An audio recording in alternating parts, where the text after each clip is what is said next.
こんにちは、ハリケーンフットボールです。今回の教材は、サッカー日本代表に関する動画です。サッカー日本代表は、3月のインターナショナルウィークで、イングランドと対戦し、1対0で歴史的な勝利を収めました。talkSPORTSでは、この試合のプレビューの中で、イングランドについての不満は止まらないといったところですが、その中にも、やはりイングランドに比べて日本は、どれだけ組織的で意欲的で、チームとして完成度が高いのかを話しています。実際にどのように話しているのか、チェックしてみましょう。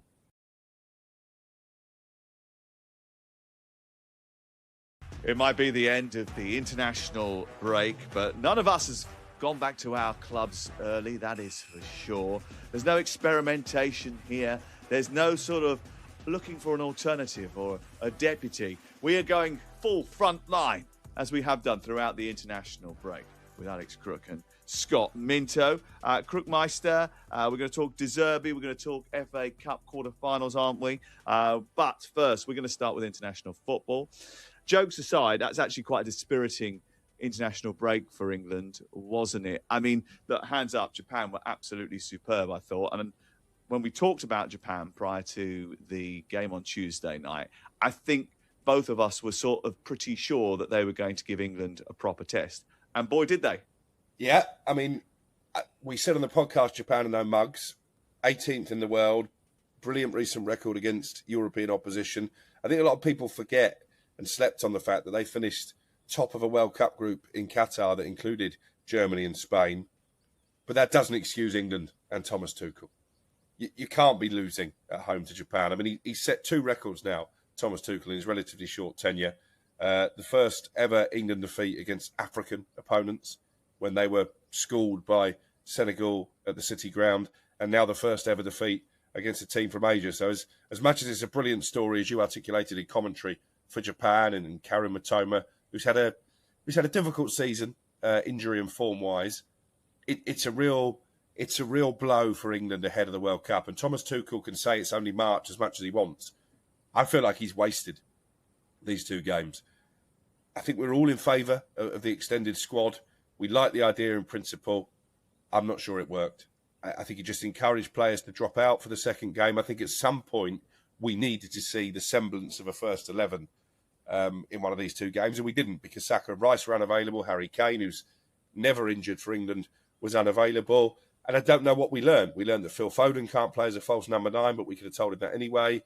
I think Marcus Rashford has probably secured his place on the plane, because I think he played well in the first game and a decent cameo when he came off the bench. I think Maguire has probably cemented his place in the squad. But apart from that, I think there are still more questions than answers. And I hope the FA's decision, which we all applauded at the time, to give Thomas Tuchel a new contract before the tournament is not going to come back to bite them on the backside. Because what happens if they do crash out early? What happens if they do lose to Mexico in Mexico City in the round of 16? What happens if they do struggle in a group we all think they should cruise? Have the FA put a noose around their neck by doing this? And I look at Thomas Tuchel's overall record as England manager. I was trying to think last night, as you know, Sam, how many times have England played well under his tenure? Serbia away, but they're rubbish. Wales at home, but they're rubbish. Every time he's come up against decent opposition, and even when they're playing Andorra, they've underwhelmed. I'm not sure he's proved himself to be a great England manager as yet.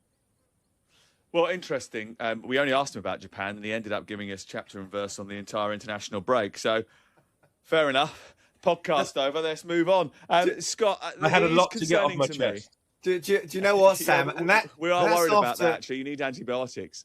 And that's after a great day at Alton Towers as well. I know. Terrible. It's certainly been a roller coaster ride for Thomas Tuchel. And usually it becomes a thrills. Well, there's certainly a few big dips as soon as he plays someone half decent. Anyone inside the top 20 that they've come up against in his tenure, they've lost to. I mean, Uruguay, Senegal, and I say lost to, they've failed to beat. Uruguay, Senegal, and now Japan.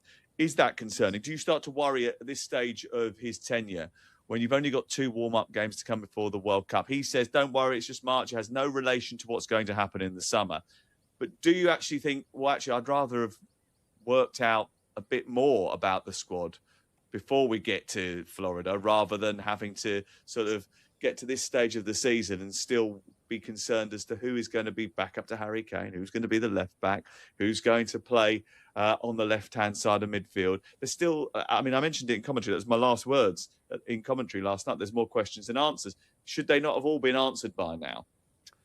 Look, it's not ideal, and you can't argue with what Crook said in his rant there. But you know, I think what happened is we can't now have, you know, Harry hindsight and say, oh well, he shouldn't have done that squad, when, you know, the three of us were saying, well, actually we think it was a good idea to try and do it. We know with these March international break, they're horrible. You know, no one really wants to be involved in them, and we've seen that with certainly the Arsenal players and even other players.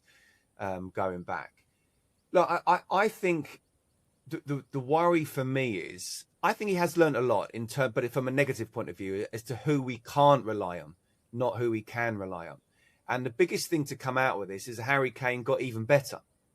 Now, I still feel it was absolutely the right thing to do. I mean, even if Harry Kane was available, he shouldn't have been playing, because we need to see if anyone can step up and be the number two. We know what happened in the Euros. Harry Kane did not play well. We're all saying he shouldn't be starting these games. He carried on starting, and we looked a million miles off it, despite us getting to the final.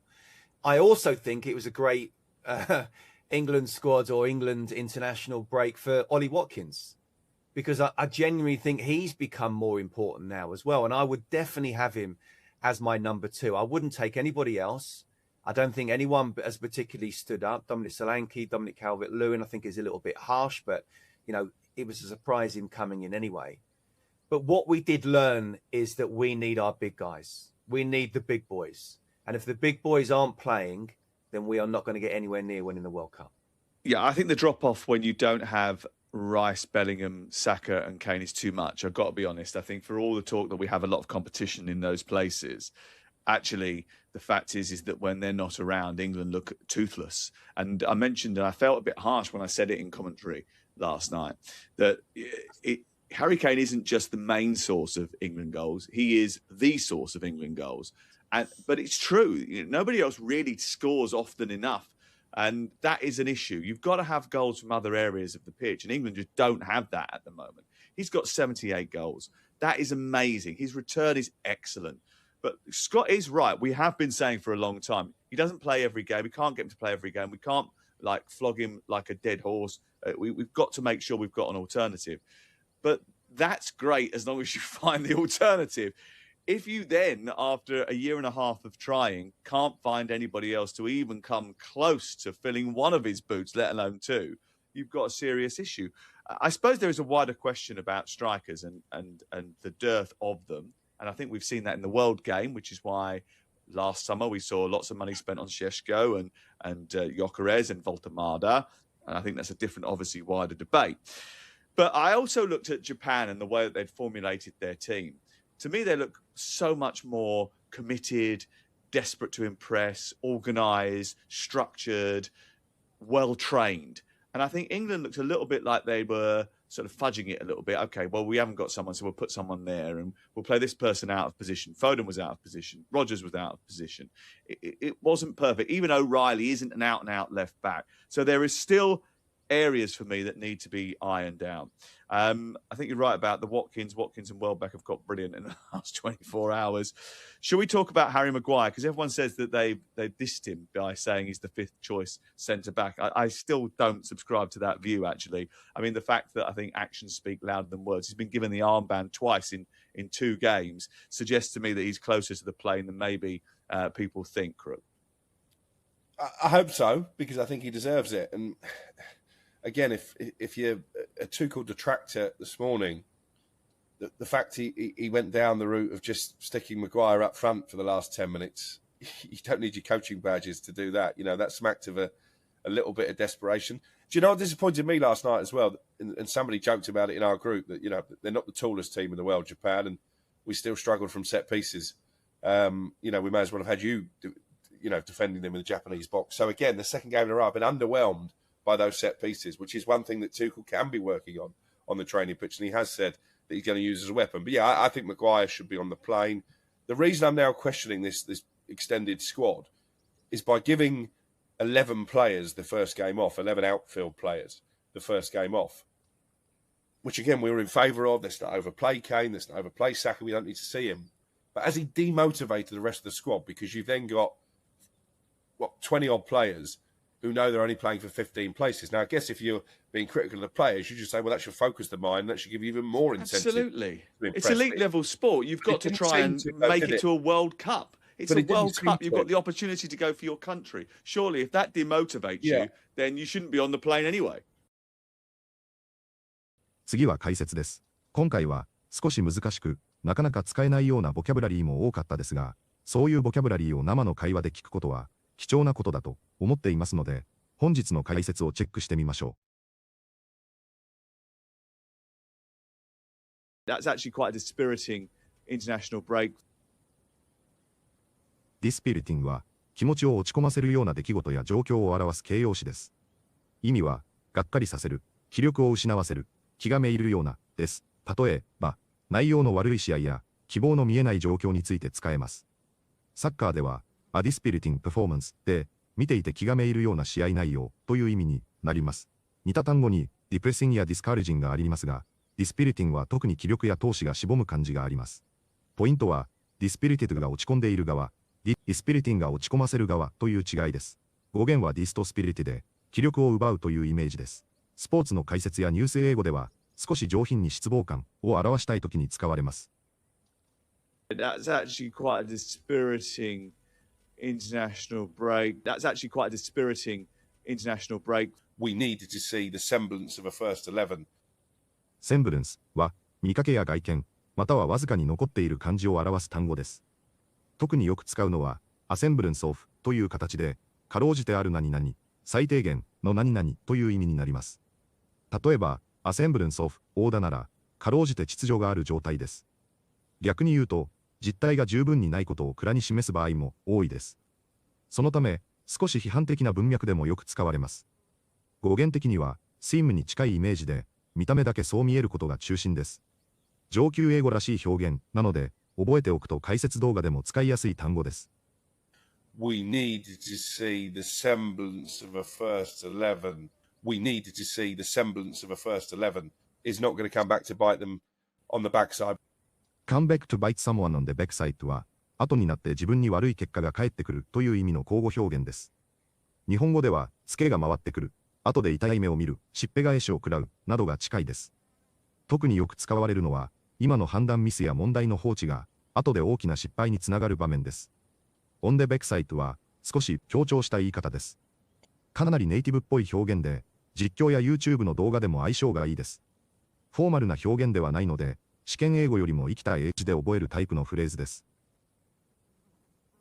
is not going to come back to bite them on the backside. Is not going to come back to bite them on the backside. Have the FA put a noose around their neck by doing this? A noose around one's neck は、首を絞めるような重圧や足かせを表す強い比喩表現です。ヌースは本来、首吊り用の罠なので、かなり深刻なニュアンスがあります。クスのため英語では、借金、プレッシャー、悪い契約、敗戦の連続などが、人を追い込むときによく使われます。よく一緒に使われるのが大点のヌースで、サットラに追い詰めるという意味になります。スポーツでは、解任危機や連敗によるプレッシャーを表すときにぴったりです。かなり強い表現なので、軽い話題にはあまり向きません。ニュースや解説で出てきたら、首を絞めるような重圧と理解すると分かりやすいです。Have the FA put a noose around their neck by doing this? Have the FA put a noose around their neck by doing this? We can't flog him like a dead horse. フロガデハドホースは、もう意味のないことをいつまでも続けるという意味のイディオムです。日本語では、死んだ馬に鞭を打つ、無駄なことを続ける、地罠を蒸し返すなどが近いです。イメージはとてもわかりやすく、もう動かない馬を鞭で打っても意味がないというところから来ています。イギリス英語ではフロガデホース。アメリカ英語ではビーテデホースがよく使われます。少し皮肉っぽく、うんざりした気持ちも出せる表現です。会話、実況、YouTube 動画とも相性がいい、英語らしいイディオムです。We can't flog him like a dead horse. We can't flog him like a dead horse and the dearth of them. デウトは不足や欠乏を表す、少し上級の英単語です。スポーツでは、得点力不足、創造性不足、リーダー不足などを表すときに使えます。会話よりも記事、分析、解説で見かけやすい単語です。今回のサッカー文脈なら、イングランドのストライカー不足を表すときにぴったりです。上級英語らしい語彙なので、覚えておくと表現の幅が広がります。And the dearth of them, they were sort of fudging it a little bit. 不字は、ごまかす、曖昧にする、都合よく処理するという意味で使われる単語です。特に質問に正面から答えないときや、数字や事実を少し都合よくいじるときによく使われます。かなり口語的で、生きた英語っぽさのある単語です。スポーツでは、問題を正面から認めない監督や、はっきりしない説明に対して使えます。似た単語には、avoid、manipulate、カブラップなどがありますが、不字はもっと軽くごまかす感じがあります。会話でも記事でも使えるので、覚えておくと便利な単語です。They were sort of fudging it a little bit. And again, if you're a Tuchel detractor this morning, デトラクトは、ある人や物を悪く言う批判者を表す単語です。単なるクリティキよりも、少し強めに価値を下げるように批判する人というニュアンスがあります。スポーツでは、監督や選手に対して否定的な意見を持つ人たちを表すときによく使えます。フォーマルよりの語彙なので、会話よりは記事や分析で見かけやすいです。語源は、価値を引き下げるというイメージです。そのため、ただ反対する人ではなく、悪く言って評価を落とす人という感じがあります。and again, if you're a Tuchel detractor this morning, and again, if you're a Tuchel detractor this morning, いかがでしたか？トークスポーツでは、この試合について、かなりの動画の本数を出していましたが、いずれも、基本的には、イングランドの不甲斐ないパフォーマンスをのメンバー選考前の最後のテストマッチの段階でやっていることが問題であり、偽9番は失敗に終わったこと、ハリー・ケインに頼らないといけないと思い知らされたこと、他の策も特になかったこと、チームがバラバラであり、不安しか感じないこと、などをこの動画のように止まらない勢いで話している印象です。その中でも、やはり日本が良かったと評価している人も少なくなく、日本は意欲が高く、ハードワークし技術も高く、チームとして組織的で、システムとして機能し、それと比べるとなおさら、イングランドが何もないように感じるといったところでした。またもう少し動画を扱いたいと思いますので、よかったら見てみてください。本日もご視聴いただきありがとうございました。またすぐにお会いしましょう。